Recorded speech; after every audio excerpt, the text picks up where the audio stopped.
Yo, what's up with it once again, people and man and girls, all my fanboys and fangirls as always. On top of the Nikki communities out there, there's Nintendo Sony Free 2011, aka Mania Wolverine. Of course, you guys are wrestling interest, natural sports channel, follow me Twitter, Instagram, all that good stuff. And today, well, two of them are from today. The other one was from about 4 days ago, but I felt like it was extremely important to talk about this because, oh man, somebody originally owned the DS Lite and of course the 3DS and 3DS XL, not the 2DS XL because I didn't really care about that one. And the one that was from Japan, too. That one was kind of limited edition. The Cosmic one, that was like in 2014 or 15, a while ago. 4.5 years, give or take. Man, this is a little heartbreaking, but hey, I'm going to get the Switch this month anyway, so it doesn't matter. Anyways, this one says, pour out another one for the 3DS Japan loses YouTube support. The 3DS Japan loses YouTube support. Not the one for the United States, but the one for Japan's probably going to lose it, though, too. Anyways, I'm not sure where this came from. It says this poor Easy Breezy just became a little bit less useful. And I got a little bit of Pokemon Sword and Shield news and Chrono Trigger. I had never talked about this game before on my channel ever. But I've heard about it a couple times before, so I'm very aware of what it is. The 3DS is slowly fading from memory since 2011. I thought it was 2010 when it came out. I don't know why. With the lack of presence at E3, the elimination of the 3DS, My Nintendo Awards in Japan, and now just the removal of YouTube apps also in Japan, the system is being phased out, despite what Nintendo says. According to the Japanese Nintendo, the ill-fated day of YouTube's death, Niels, has arrived. And the app was removed from the eShop. eShop. And the support has ceased. We knew this was coming. Nintendo warned us it was happening, but it's sad to see a piece of an online service go regardless of the content. To be clear, the most symbolic of the nature, the 3DS YouTube app was not a great way to watch videos in any fashion, and although the handheld video angle was more of a drawback in 2011 or before, the ubiquity of the smartphones has made them less alluring for multimedia use. Although this may be insignificant, remembering this day, whenever Nintendo decides to discontinue the 3DS, it'll follow an announcement or ingenuous announcement like this. The YouTube service ends at 3DS Japan, Nintendo Life. And that's it. Wow, that was real quick. So overall thoughts, user opinions, always comes from Chris Carter from Destructor.com, so I'll leave the link there if you wanted to read it yourself. It is what it is. Too late now. Overall thoughts, user opinions, like I said before, I'll say it again. It's a little bit sad to see this shit go, but time moves on. The 3DS Lite, I said before, I'll say it again, this thing's going to take over the absolute shit. And it's going to be a complete replacement. My own personal opinion is going to be a complete replacement, like I said before, of what the 2DS and 3DS XL and 2DS XL was. And then like the newer one that looks like a smartphone that came out like 1.5 years ago. Like that smartphone version of the 3DS, which looks really badass. I still want to buy that one. Hopefully I can get it before it ends up being like out of rotation. Because that shit happens, I'm going to be fucking extremely angry as shit and very, very salty about it. Yeah, so let's talk about this one. I'm not sure who made this one. I'm going to have to go on my phone to see which one I did it. Shout out, I got a credit. Roland Bishop. He's the one who made this article. It says Chrono Trigger and the Chrono Cross soundtracks are available to Steam. The official soundtrack to Chrono Trigger and the Chrono Cross, two of Square Enix's most beloved role-playing games from the 90s, are now available to stream. This follows the initial additional... That sounds like a big tongue twister. Initial additional. It's weird. Let's move on. Of a whole bunch of music from Final Fantasy franchise to various streaming platforms, though it's unclear what exactly caused the delay. Square Enix revealed the news last week and was an announcement that it appeared to only be made for Japanese as well. As far as we can tell, they are absolutely available. The songs are absolutely available in English version services like Spotify. The official Japanese tweeting announcement made the additional basically states that the music is now available and apologizes for the delay, and we are highlighting the composer, probably going to butcher this name, Yasunori Mitsura. Hopefully I said that right.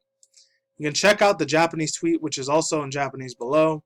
It's got to be a translation for it, obviously. If you're having any trouble locating the music or streaming services, or one tried and true method to finding what you want, at least this is the case, would be to search the composer Yasunori Mitsura, and it'll most likely list them as the artist. For what it's worth, we had no trouble searching for either Chrono Trigger or Chrono Cross on Spotify, but your mileage may vary. What do you think of Square Enix's push to add its music to streaming service as an official capacity? Is there any other game services that you'd be particularly keen on seeing added? Or is Chrono Trigger and Chrono Cross enough for you for adding the giant chunk of Final Fantasy songs previously added? Let us know in the comments below or hit us up and directly on Twitter, Rolling Dishes, to talk about gaming. A number of Final Fantasy albums, in addition to the newly added Chrono Trigger and a Chrono Cross soundtrack, are officially available on a number of streaming platforms, including Apple Music and Spotify. You can check out all of these previous coverages, Square Enix right here. So overall thoughts, views, and opinions, any people like Square Enix. The only 2 games I ever liked was from the late 90s and early 2000s of Square Enix, which was, it's going to sound crazy, but was the Parasite Eve series. That one I really liked a lot that they created back in the day. And I know there was another one too. I don't remember what it fucking was. Damn. It wasn't Capcom. I always get that one and Resident Evil mixed up. I think Silent Hill made it too. That was a really badass freaking game back in the day. So if they have any of the music from there, I will definitely download this fucking app for damn sure. That's all I got to say about that. So I got to go up a little bit to see what this is. Pokemon Sword and Shield includes auto-saving features from Poke Jungle 21 hours ago. Almost a day ago. So by the time you see this, it'll be like over a day. Eagle-eyed fans have noticed something particular about the part of the new Pokemon Sword and Shield trailer. An auto-saving messenger appears. You can see it for yourself at 45 seconds. That's the duration point.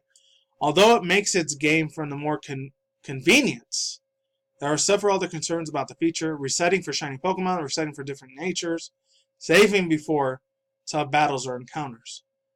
These may not be effective depending on how the feature is implemented, but it is understandable that for some of the fans are worried about how this could affect their way to enjoy the Pokemon games. Leave all your own thoughts in the comments down below to jump in the Discord for almost non-stop Pokemon Central thing, and that's it.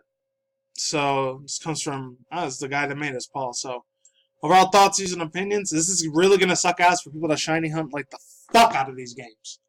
I'm not pissed off about this, but I really hope to God this doesn't hinder. This doesn't do any fucking bullshit griefing. If I want to like do like the soft resets for the Pokemon, which I'm gonna be going for Sabo and Score Bunny. So those 2 designs look really good. I still wish fucking Game Freak will get off their ass and fucking show us the 2nd and 3rd evolution already. I'm getting really pissed that they're not showing it to us. Because they did that for Sun and Moon already. I don't know why they're not doing it for this Sword and Shield game. Hopefully, I already know when the Diamond Pearl remakes come out. The remakes, remasters, whatever you want to call them. We already know what their evolutions are going to be.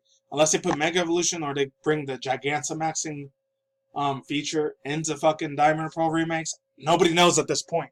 So, and then there was 2 updates that saying that Alcremie has 26.